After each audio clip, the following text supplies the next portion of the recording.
Brendan, it's hard to make an equipment change before a race of this magnitude, but you did work her in the blinkers a few times. What did you see in the works that made you decide that this was something you needed to do? Well, I think we just wanted to get her to focus a little better, and it was more for the end of the race. You know, we just felt the last day when she ran second at the fairground, she got there so easy at the head of the straight and looked like she could win by 3-4 lengths. And then, you know, I think if somebody had taken her further, the same as today, I think if somebody had taken her further today, it might have looked like it was as hard work as it looked like in the end. But you know, she just has that high cruising speed, and it's like it just comes so easy to her.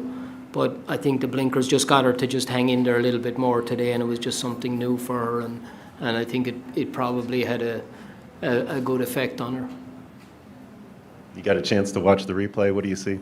I mean, you know, Tyler just gave her a great ride. You know, I mean, he got her in as tight as he could on the turn and held his position well. And, you know, she was wide, to be fair to her. She was wide the whole way. And I think, you know, hats off to her for overcoming that. But good horses do it and champions do it.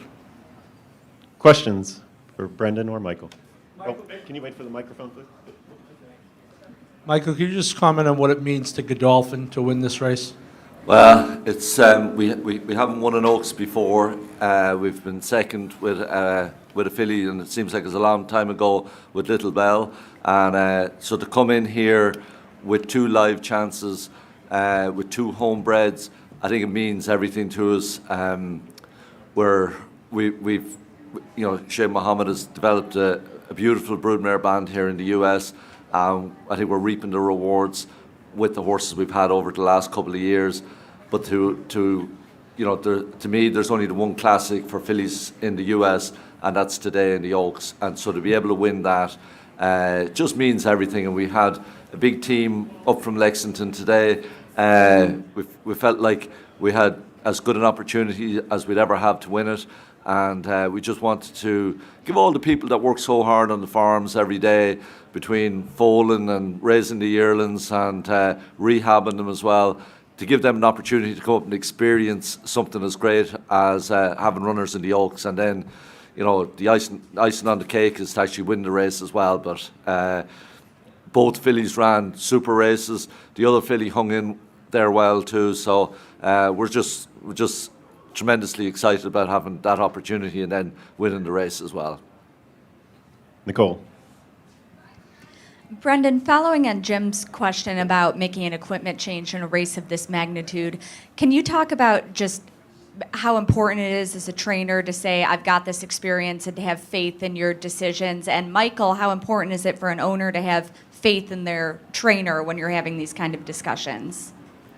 Well, I think that's what I mean when I say about Godolphin, how they're such a pleasure to work for. You know, it was discussed and we said we'd try it, and the works went exactly to plan. You know, and it wasn't really it was a no-brainer in the end. I mean, you know, we concentrated in her works on on the finish of her works and the gallop outs, and you know, just getting her to finish up her works, and we were hoping it would transfer to her races here. And you know, the guys were always on board with it. You know, you whatever we wanted to do, they were more than happy to let us. You know, they trust in you, and they let you do what you think is right. There's a reason that they've got you working for them. You know, and that's what makes it such a great operation to work for.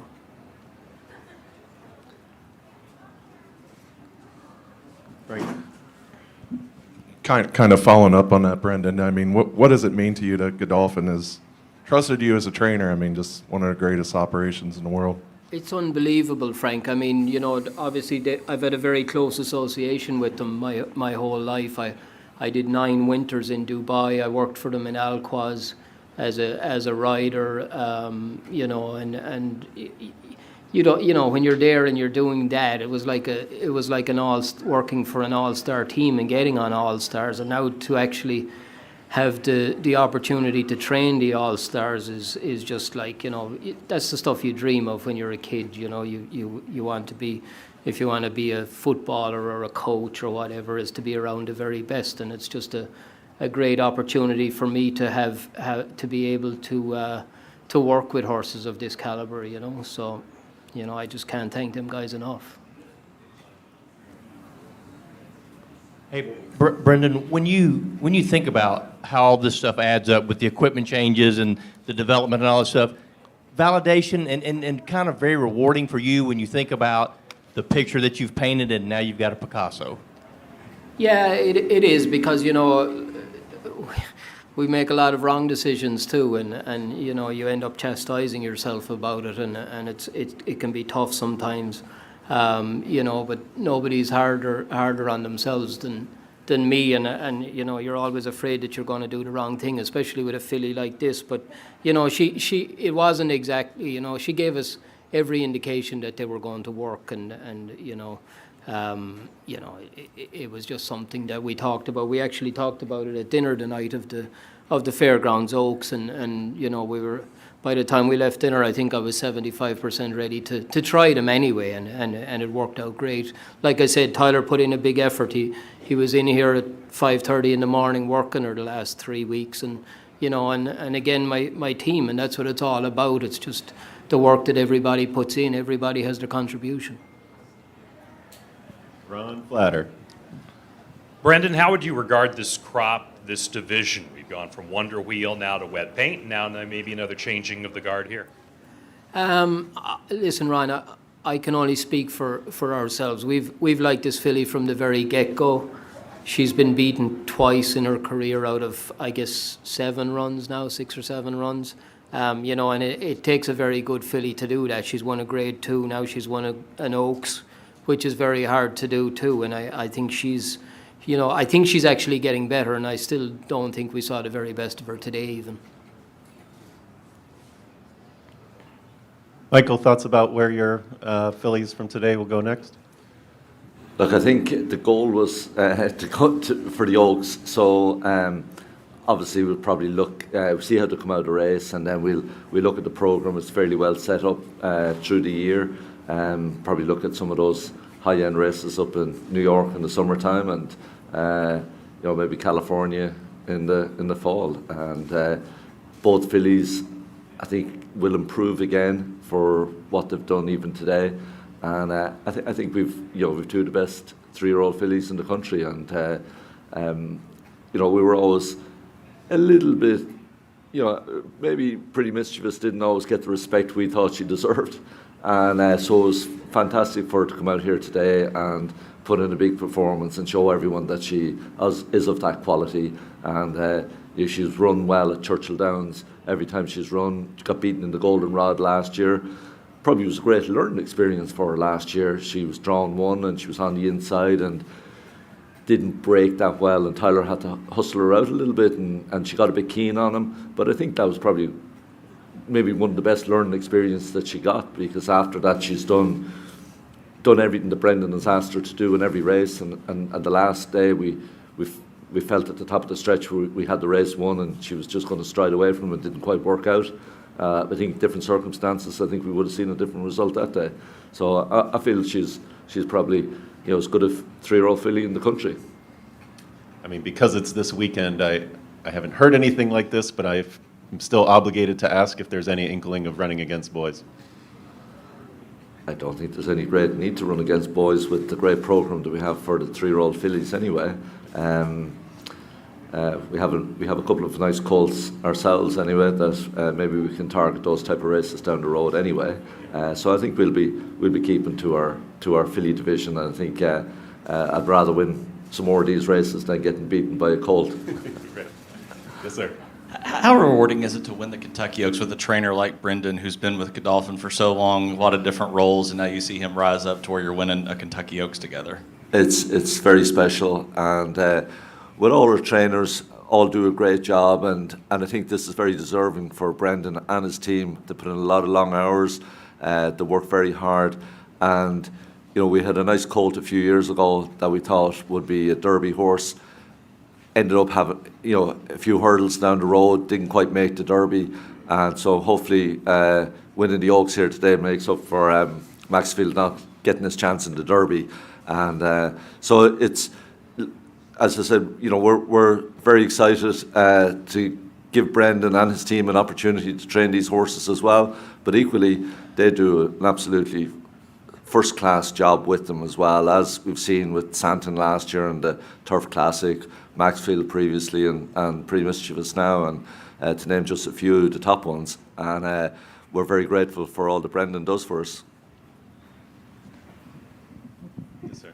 Brendan, out of all the greatest accomplishments you've had in your life, where does this fall in that category? Is it number one? Probably right now it is. Yeah, no, listen, this is the kind of things, you know, you grow up and you dream about stuff like this, you know, to win a Grade 1, like especially in Oaks at Churchill Downs is, you know, it's a long way from Cork in Ireland, but you know, it's indescribable. I mean, it's just exactly what you dream about, but it, you know, it's what we're here for, and it's why we, you know, why these guys breed these good horses and everybody works so hard. So, you know, it is really supposed to happen when you've got horses as good as these. Frank. Michael, could you talk about the breeding of this filly into Mischievous? A good fit for a lot of mares, but why was he a good fit for this mare? Yeah, well, we bought the mare at Faisal Tipton sale when she was in Volta Medaglia d'Oro, and she's a beautiful filly, won a Grade 1 as a 2-year-old, was a super racehorse by Tappet, and we felt, you know, she would physically suit into Mischief very well, and as the guys at Spendthrift know, we've had to throw a few darts at the board for them to stick, and we hadn't had much luck with Into Mischief up to now, and so it's tremendous that we've eventually got a filly of this calibre.